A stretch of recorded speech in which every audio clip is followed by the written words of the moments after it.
Sailor the Piper Man here. Piper the Sailor Man. Late night smoke. It must be about, let's see, 4 o'clock in the morning. I feel like smoking a bowl. I've been storing this bad boy. Some Virginia.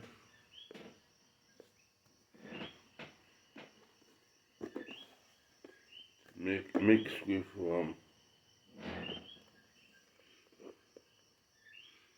some black Cavendish. Very mild.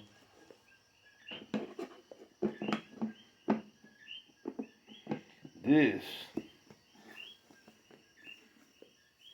I've had now for about 2 years.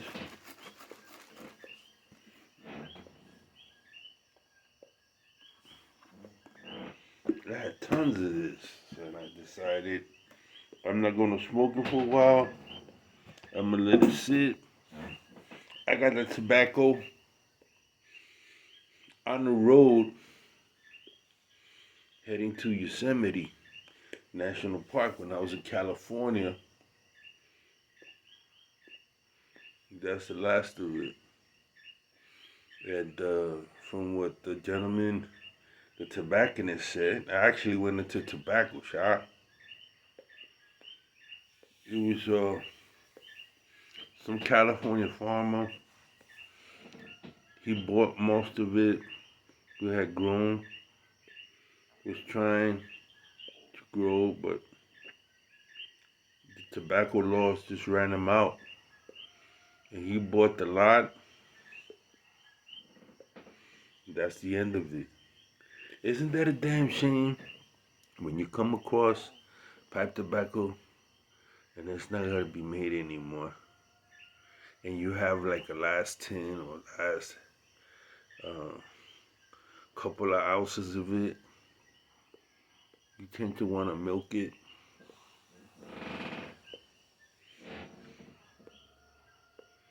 That's what happened with Froggy Morton. Boy, I love that tobacco. Froggy Morton. And it wasn't the greatest, but it had it was so flavorful. And I think that's a selfish act. When you're going to go out of business and you being the owner and you have the recipe, that you don't pass it on. I thought that was a very selfish act when they got out of business and people were trying to buy or have access to the ingredients. They would give it. I mean, what kind of a partisan smoke is that? That you're going to go out of business. You don't want to produce it. You're not do anything with the ingredients. You don't pass it on. We're constantly passing on information. We're constantly passing on tips to beginner smokers. How to do this, how to toast Cavendish, or how to toast tobacco, fire burley. And when they decide, well, we're not gonna make it anymore, and well, it's my ingredients, and come on, man. Pipe smoking is about fellowship. It's about sharing information. It's not this. You know what I'm saying? You always have 2 or 3 the snobs. I don't like snobs. Snobbish. Oh, I only smoke the white spot Dunhill. It's the best in the world. We used to get a lot of cats like that at the tobacco shop. I'm like, what? Or they swore that Peterson pipes are the best pipes in the world, and it's Peterson and it's Irish. It ain't Irish no more. Even though the Irish make some of the best pipes in the world, no doubt. Some of the best pipe makers are the English pipe makers, and it's very serious. You know, James Upshaw, Sheraton. You have many individuals who stood up. Northern Pipes, still some individuals still with their own little shops. One of them, Nottingham Piper Club, introduced me to, but he doesn't ship out to the Caribbean. It's a hassle for him.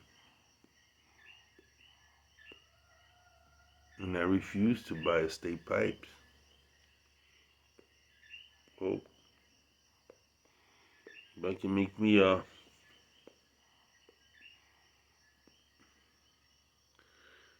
maybe I'll go and buy some American pipes. I haven't seen anybody talk about American pipes in a while online. You know?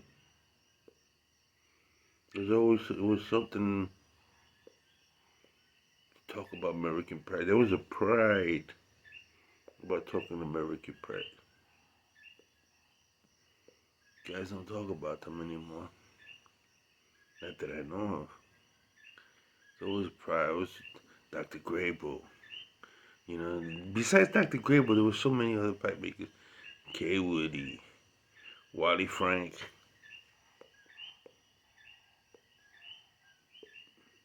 I worked for a tobacco shop called Barclay Rex. Barclay Rex used to have their own repairmen. You don't have them anymore. You can go in. There was always once. His name was Frank, I believe. And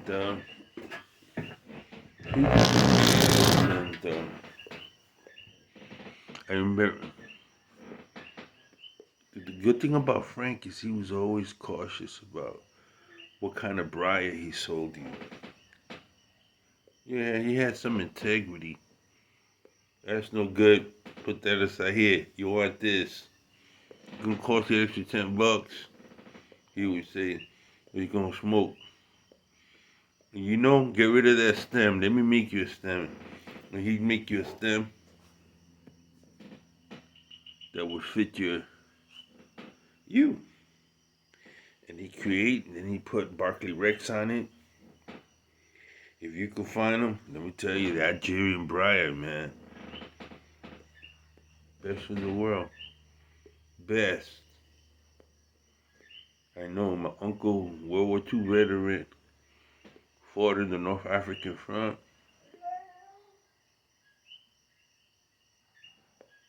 And brought it from Nigeria. I gotta put this on. So I don't get that much ventilation here. So if you hear noise, you excuse me.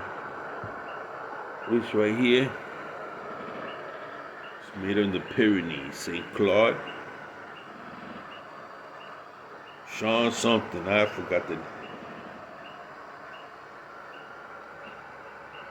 One of the best pipes I have, man.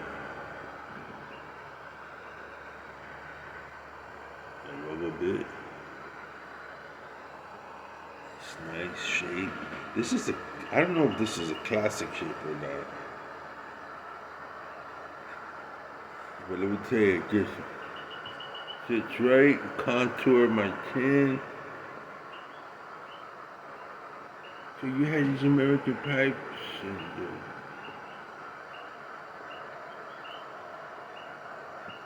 I'm so glad we got some of the old blends around.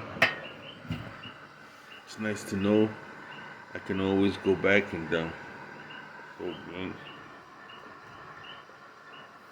I tell you, man, that Kentucky shooting, what the heck is going on?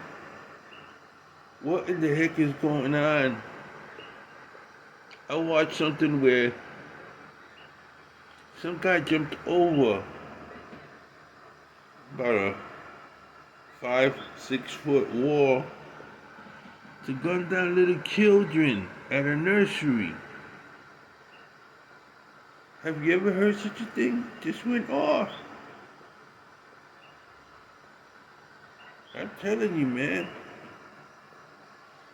Something's up with that. People going around. This one, last shooting, I think is yesterday, the day before. Bank disgruntled. You gotta start. I'm glad that never happened at the tobacconist shop. Disgruntled.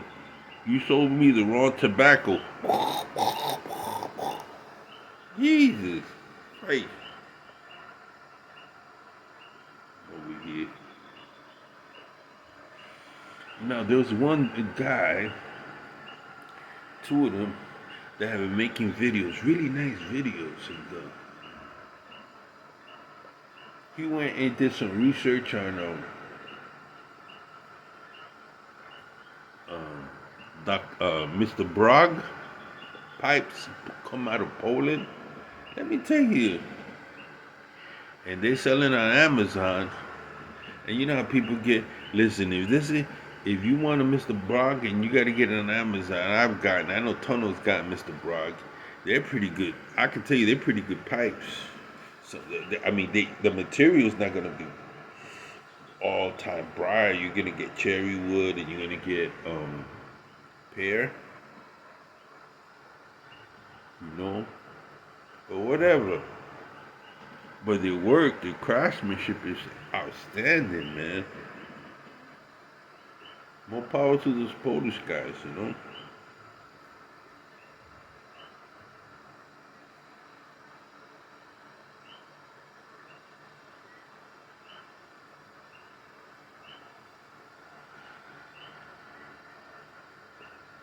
But there's always been war, right? There's always been war. Always been war. People. I'm gonna do some research and come back. It's how these pipe makers live through war. Savinelli Company, Rossi Company. How in the hell did they stay in business under occupation from the Nazis? I don't get it. And some fled. How about those cats in World War II in London?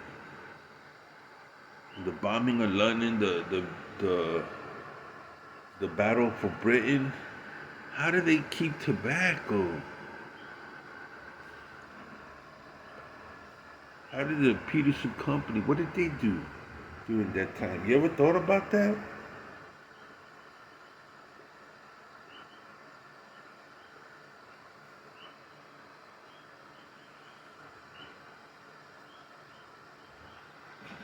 I'll do research. I'm going to call it War and Pipes or Pipes and War. Seems to go hand in hand. When I'm watching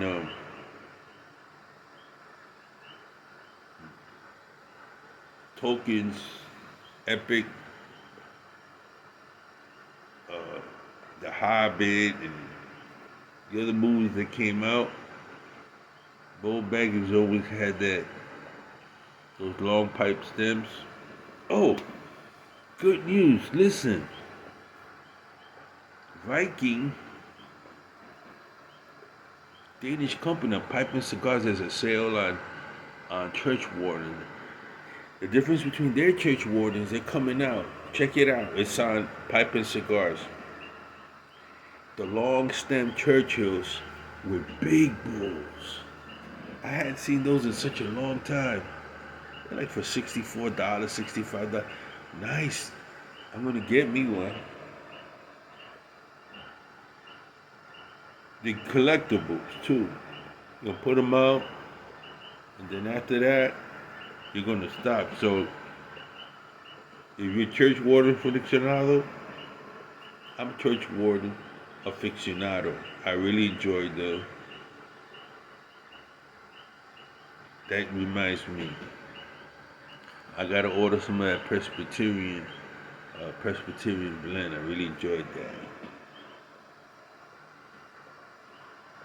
I can't wait. I just placed the order. I ordered, I ordered a morning pipe, Peterson. I ordered some Burley.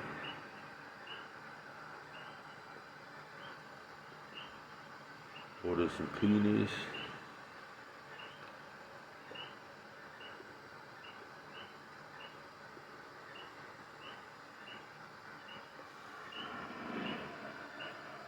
You smoke so well, man. Anybody finds a competition, pipe smoke competition, let me know. I'd fly in for that. I'm putting some money away. And I'm coming. But I need to go to a big smoke event, you know?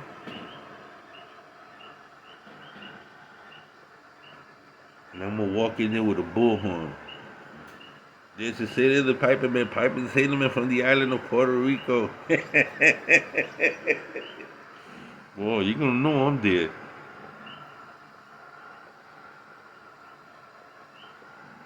I wonder, did they allow liquor? I'm gonna smoke my Samuel Adams. And I like Samuel. I like beer. I don't drink like I used to. I like some beer.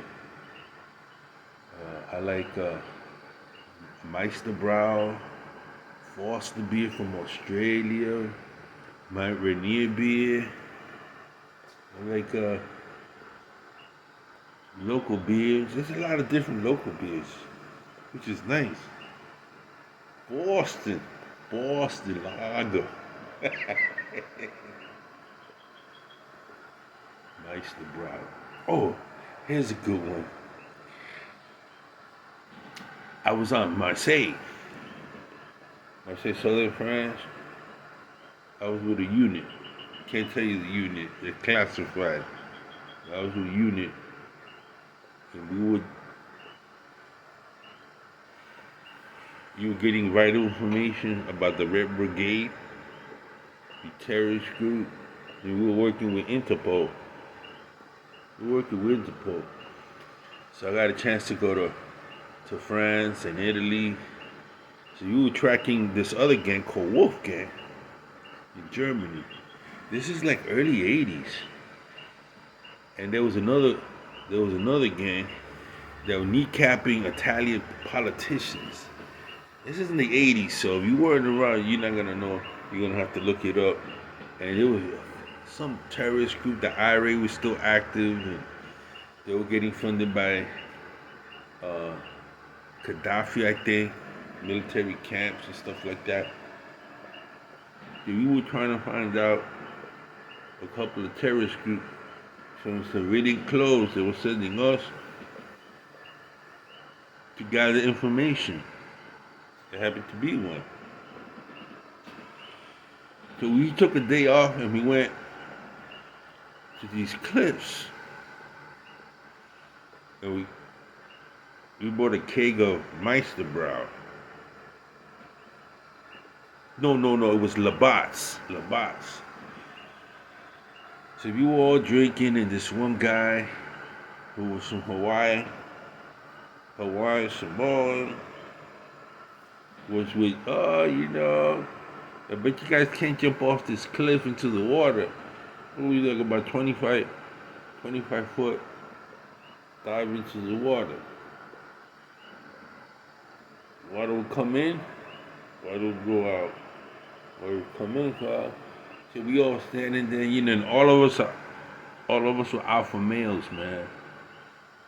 We were standing there, alpha males. Yeah, man, and the guy says, I could jump off with you. I bet you Miguel can't jump off. He's full of shit. So I had enough of Meister Brow. This guy was edging me on, like, oh man, you ain't shit, Miguel. You know but a corpsman. You only by the Met. I'm looking at him. I had my pipe. I said, put this down, man. I had sneakers on.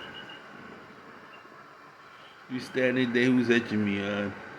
And he was doing a good job of it because he was getting under my skin. I said, you a punk. Yeah, we were drunk already. I'm standing in front of him, he's standing in front of me, we're toe to toe, like we're about to throw blows. So he's like, oh, you're full of shit. You islanders from the Caribbean are full of shit. He doesn't know that in the Caribbean, you got a lot of guys that do cliff jumping. Well, in New York, there's a place called High Bridge Pool. They have platform diving. I used to dive off of that when I was young, 14, 15 years old. Here I'm at 30 years old. So I got drunk. Put my pipe down. I'm looking at her. I said, you full of shit. You died. You know, no, you go first. At that time, I was already watching the waves, the rhythm of the waves going in and out.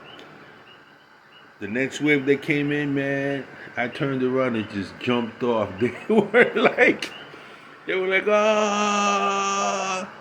I was like, the last minute, I tucked myself in. Holy cow, must have went down about 16 feet. And the tide was bringing me up, so I took up. I was almost out of breath after I finally reached the top. And I had to swim. And when I stuck out, it was number coral, man. Oh. So I grabbed onto that, and I said, I better climb on, because the next wave that comes is gonna bust me up. So I climbed up, and you can climb up. They had different places. It was like the Mexican cliff divers. Back in the day, ABC Wild Water Sports used to have the cliff divers. It was just like that. I could not believe how the drop was, because the only way I really found out was when I was climbing up and I'm looking back and I'm like, holy cow, I jumped. I couldn't believe I was so drunk. Never heard a word from him again, man. He looked at me. I said, okay, it's your turn. He goes, nah, man, I'm too drunk. I go, you drank as much as I did. I called his bluff.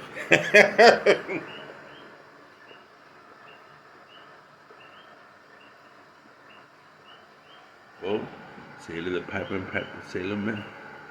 That's my story. Yeah. Pipes.